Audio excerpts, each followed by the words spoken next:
Hello and welcome to 5-Year Club video number 81.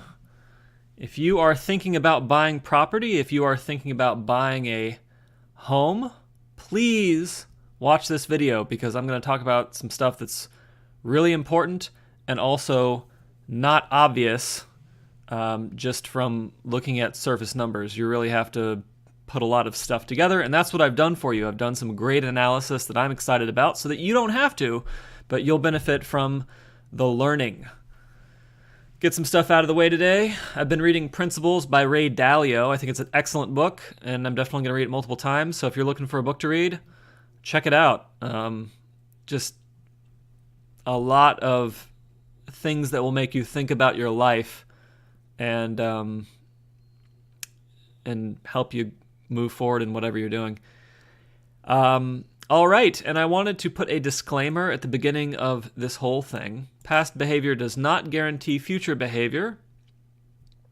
The data I'm going to show you might indicate whether we should be optimistic or concerned about purchasing a home right now.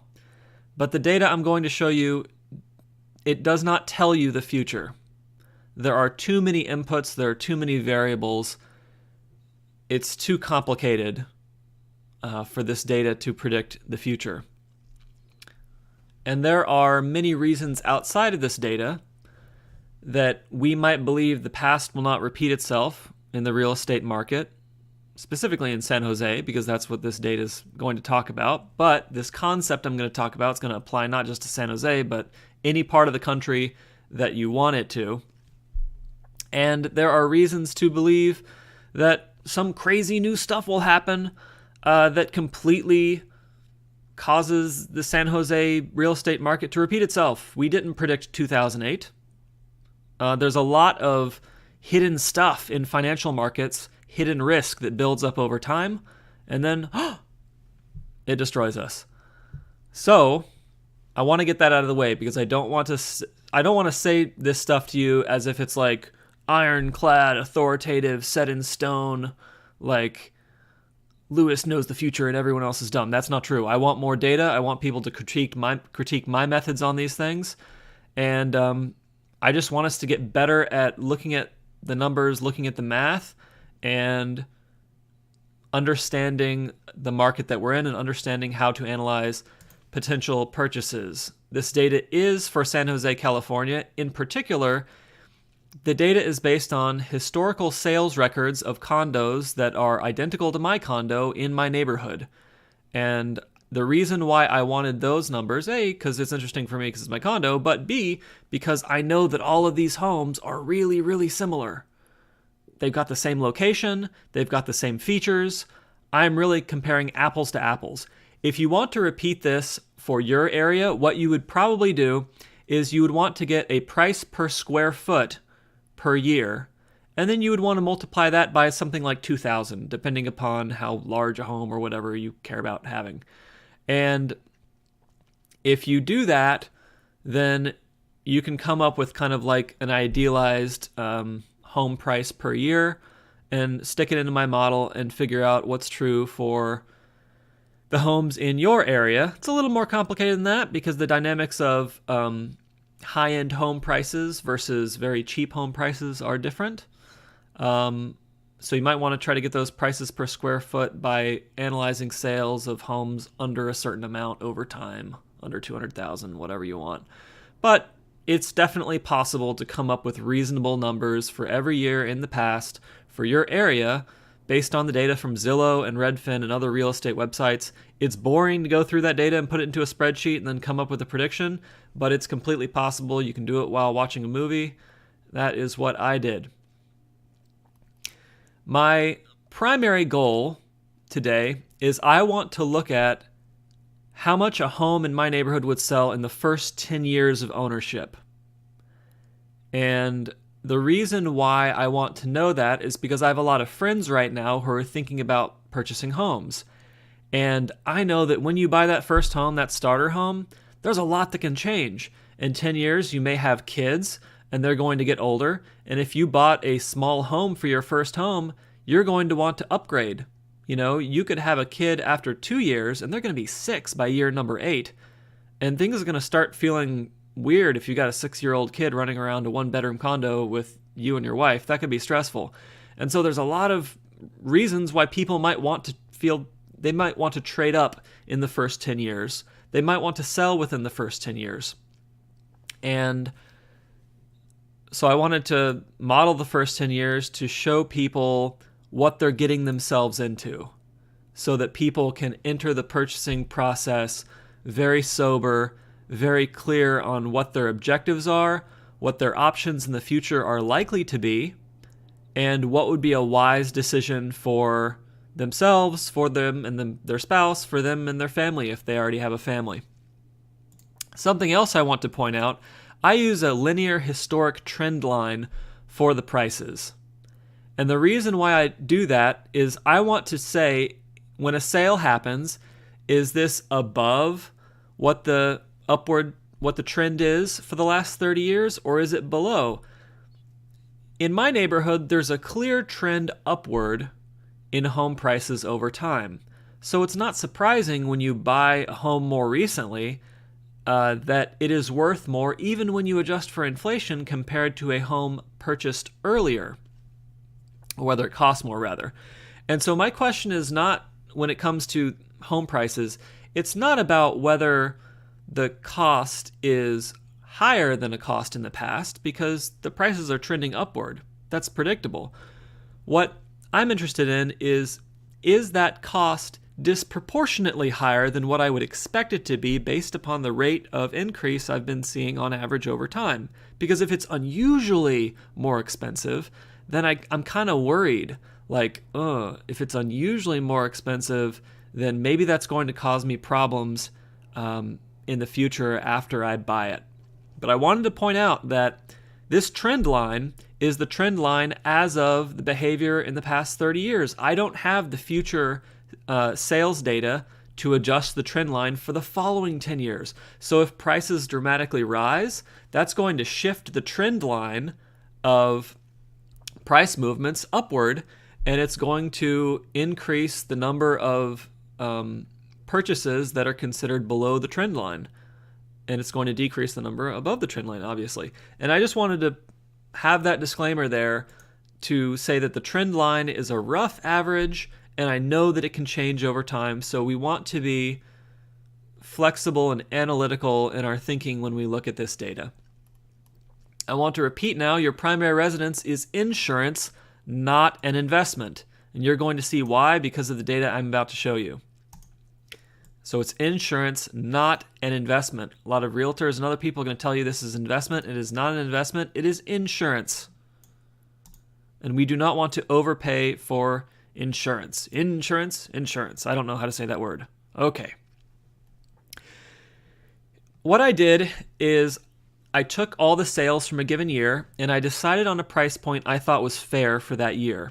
And then I graphed one price point per year. So there are outliers where I think people purchased homes at way below market value, probably traded within the family to keep their taxes down. I just ignored the outliers.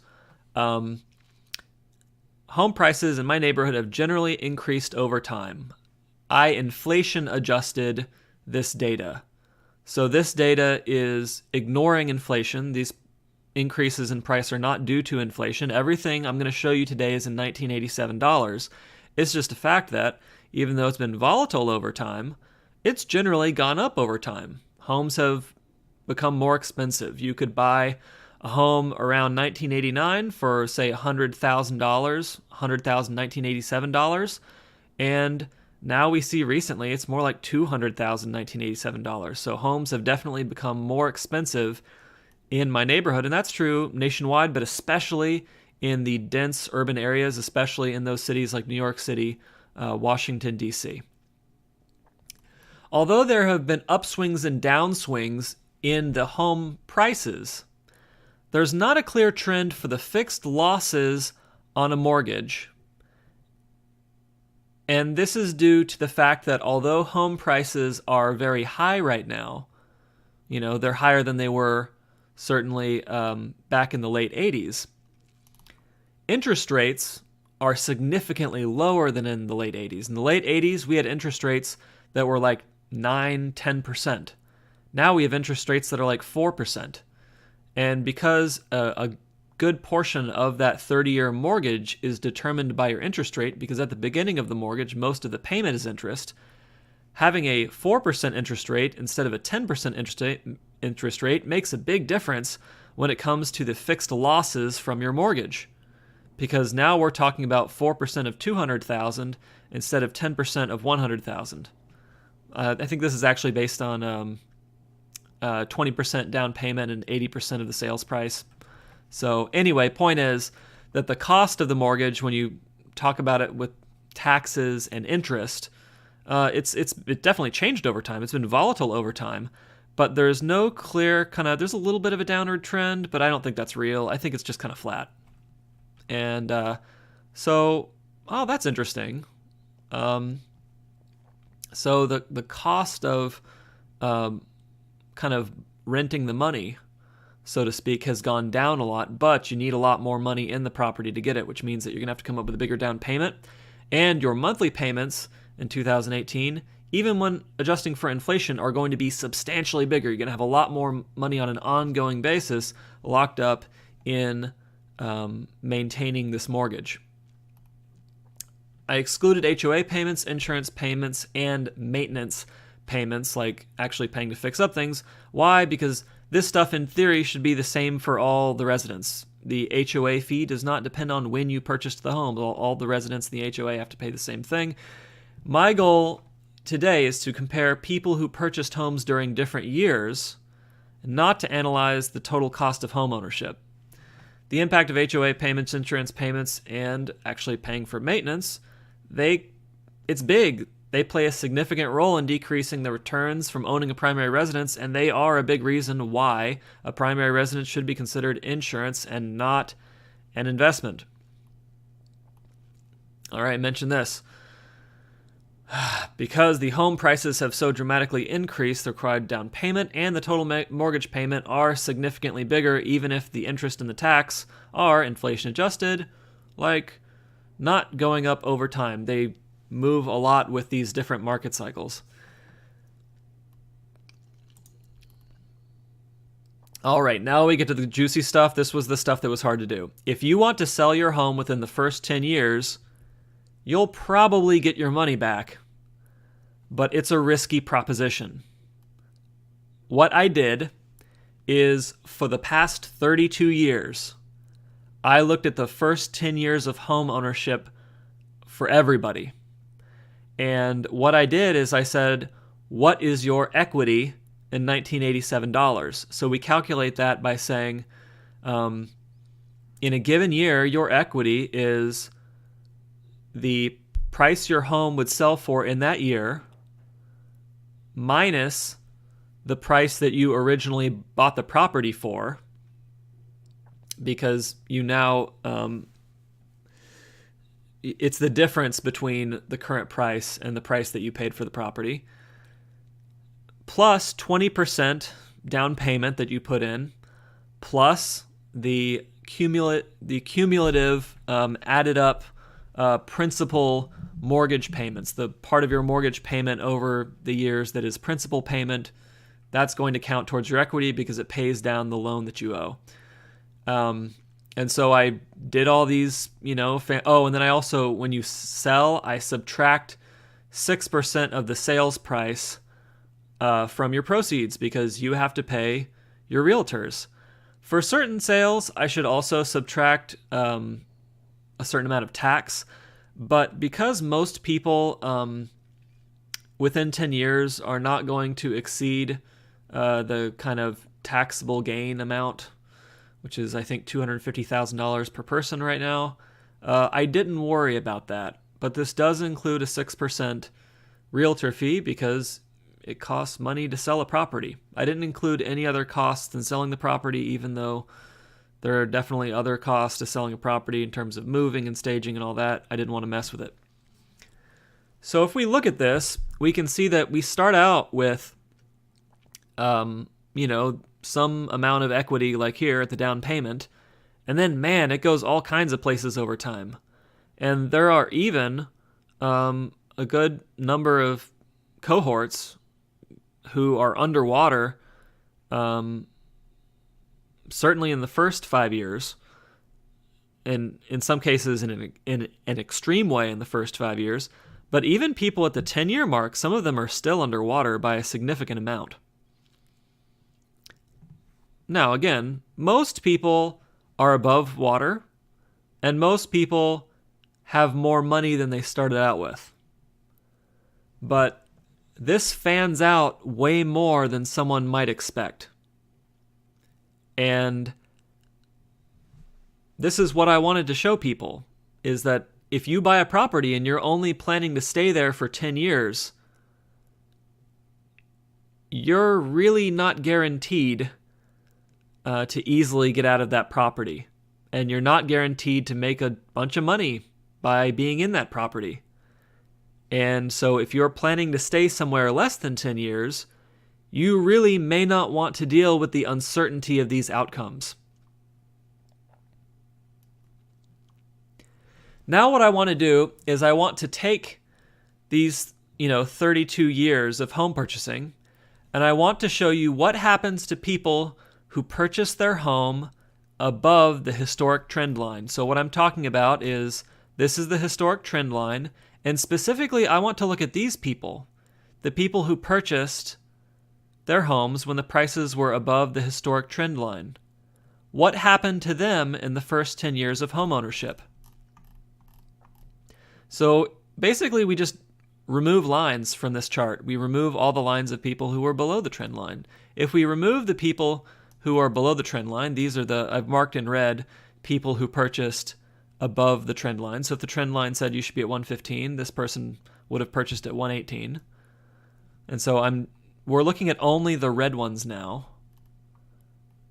Well, we can see that a lot of these better outcomes have fallen away. The negative outcomes remain.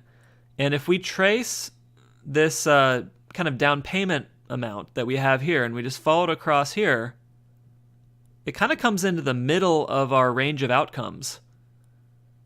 And we even see a substantial number kind of below that middle.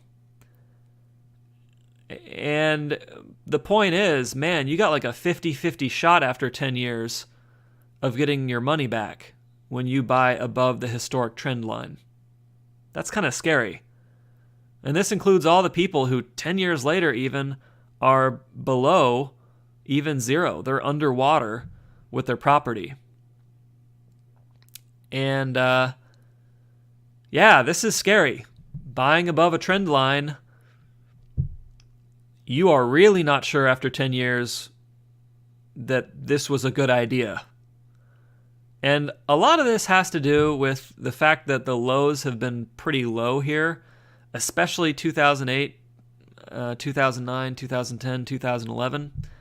And a lot of it also has to do with the highs have been really high. When people purchase at that 2006 peak, they really spent too much. Now I want to show you what the outcomes are for people who purchased their homes below the historic trend line.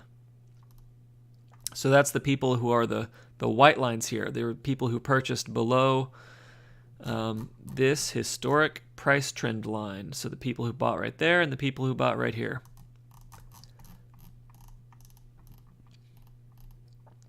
Wow, they have pretty good outcomes. At the 10-year mark, nobody's below water. Even at the 5-year mark, nobody's below water. Everybody's able to sell.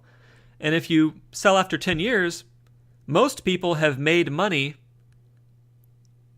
compared to their down payment.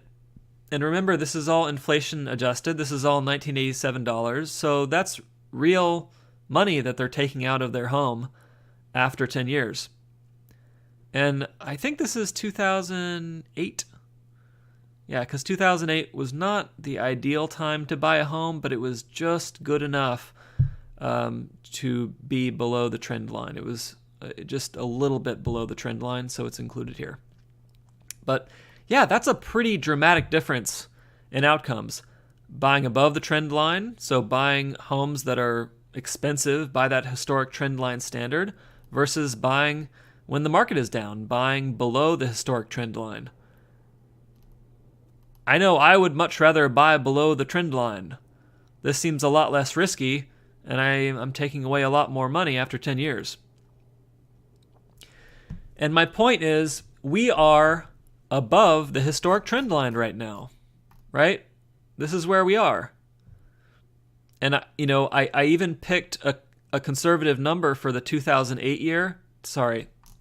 I picked a conservative number for the 2018 year because the most recent sale in my neighborhood is so expensive that I was like, I'm not sure I can use that for all of 2018 because it was 100,000 higher than 2017. And I'm just not comfortable inflating it up that much. So I knocked it down by instead of saying 500, I said like 520 or something like that. Also, that condo was in really good condition. It had just been remodeled, and I'm like, not everyone's going to remodel before they sell. Anyway, point is, be careful right now because we are definitely above the historic trend line. And what I wanted to show you with this spreadsheet is outcomes in a kind of more colorful form for people who buy below or above the trend line. So the yellow, that means caution. These are years that are above the historic trend line. And many times they lead to red. And what red is in this chart is a number that is less than your down payment. So it's actually having less equity than you even had when you purchased the home. I mark that as red. And the green is that you had so much gain while owning the home that you now have more equity in the home than your original purchase price. So green is people who did extremely well. And we can see that people who buy below the historic trend line tend to end up with some green in the first 10 years. But people who buy above the historic trend line, they tend to get some red in that first 10 years. Below the trend line? Yeah, some of the people who buy below the trend line still end up in trouble, but they eventually get to green within the first 10 years. And this is why I want you to be careful, because this is what actually happened to people for the last 32 years in the urban area that I'm in. And at the very least, I would think that before purchasing a home, you would want to grab some historic prices for the area that you're in, and you would want to see what these numbers are for you. Because I want you to be very clear on what kind of risk you're taking with what amount of money you're putting into buying a home, so that when these white boxes get filled in with color in the future, you're not getting anything that you didn't expect. And certainly San Jose, New York City, Washington, D.C., it's a lot of money to be tied up in one of these homes to not know what the color could be based on the past behavior. Next thing I want to show you is that after 15 years, pretty much everyone is okay, right? Meaning that they have more money than their initial down payment. And if I included the impact of refinancing, these numbers would get even better because the people who bought their homes in the late 80s at those really high interest rates, they could refinance at a lower interest rate, save some money, not spend so much money, and have more money to put down on principal in their mortgage. But refinancing is not relevant to buyers today because the rates are still very low. We're at 4% right now. The most you would ever get to is, 3.5, 3%. And the refinancing has a cost. And so it's very possible that you would calculate the cost of refinancing only a single or half a percentage point or whatever it is, and you would decide, it's really not, it's not worth it. I would just break even. But I did want to show you that although this 10-year period has a lot of risk, the periods above 10 years have significantly less risk. And, your risk in home ownership decreases over time simply because your salary is going to tend to go up over 20 years. and that makes it easier to cover the payment. But as far as an investment goes, this is a very risky investment in the first 10 years, so much so that I don't like it. And then if of course you include those costs that I'm not including in this calculation, which is that maintenance, that HOA fee, and the insurance, then the numbers really start looking pretty bad compared to investing in the stock market. And that's the reason why primary residence, definitely not an investment. I'm going to provide a link to the spreadsheet that I used for this. I am 100% happy and excited to help anybody construct this for their own situation to gain more insight into what might happen for them. And any criticism you have of numbers that I should have included or ways that I should have done things, especially after you see my spreadsheet, totally open to that. I'd love to improve this model. I tried to be simple with it, but I also tried to be accurate and use the historical numbers. And just going to discuss future work a little bit more. I'd like to get more data. In particular, I want to look at, okay, prices are like double in 1987 dollars what they were in, the late 80s or more for places in San Jose. And having that down payment and having that much ongoing principal payment is going to have an opportunity cost compared to investing in the S&P 500. And I know that these dollars that we put into a primary residence, they don't give a very good return over time. And so the opportunity cost compared to the S&P 500 in 20 years is significant. And so I'd like to understand how much more opportunity cost a buyer in 2018 is going to be paying compared to somebody who purchased in 1987. And, again, past performance doesn't guarantee future behavior. But I would like to project some future behavior scenarios. So I would like to kind of predict, I'd like to just say like, okay, what if home prices in 2019 are this, and 2020 is this, and 2022 is this? And I project out for the next 10 years, different scenarios. What if they kind of stay the same? What if they just increase by 3%? What if they skyrocket? Or what if they fall by 20%? I'd like to just put those into the model, and then I would like to check what the implications are. So, for example, can we see a relationship between median income and home value for the past 30 years? And if I project out those numbers for the next 10 years, does it suggest that the median income to home value historical ratio completely breaks? And that might make me skeptical that future scenario was going to happen. I could also say, okay, well, if I'm doing these above and below the trend line purchasing decisions based on the trend line, how much do I need to change prices in the next 5 years to move that trend line enough to make me think differently about 2018 home prices?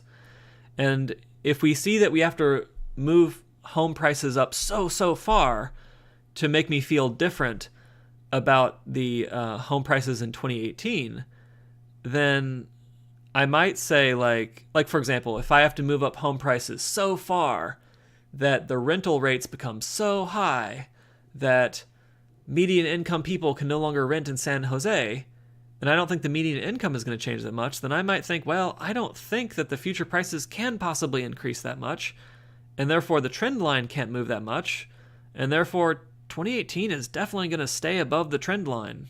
Like, that trend line isn't going to be shifted much because prices really can't go exponentially because the rental prices can't move that much. Because rental prices means there's a landlord and he's getting some kind of rental return, and why in the world would he go for that rental return when he could invest that money in the S&P 500 and it would do better? There comes a time when the money will no longer go into buying rental properties because it is simply more profitable to stick it in passive investments. So I want to do some of that to try and get a feel and to test the trend line and to test kind of the reasonableness of these future of possible future scenarios. All right, that is it for 5-Year Club video number 81. I hope that you enjoyed it. I hope that this helps you to do better analysis on your potential home purchase. I hope that this helps you think more clearly about real estate and about when you want to be cautious when buying real estate, and about when you might want to maybe buy more. You know, if you see that we are at a historically low level, and when we get, that far below the trend line, people have good outcomes in 5 or 10 years, then you might say, well, maybe I should buy a $200,000 place instead of only a $100,000, and that really fits me better, so it's a good time to buy. I don't know. That's it. Have a fabulous evening.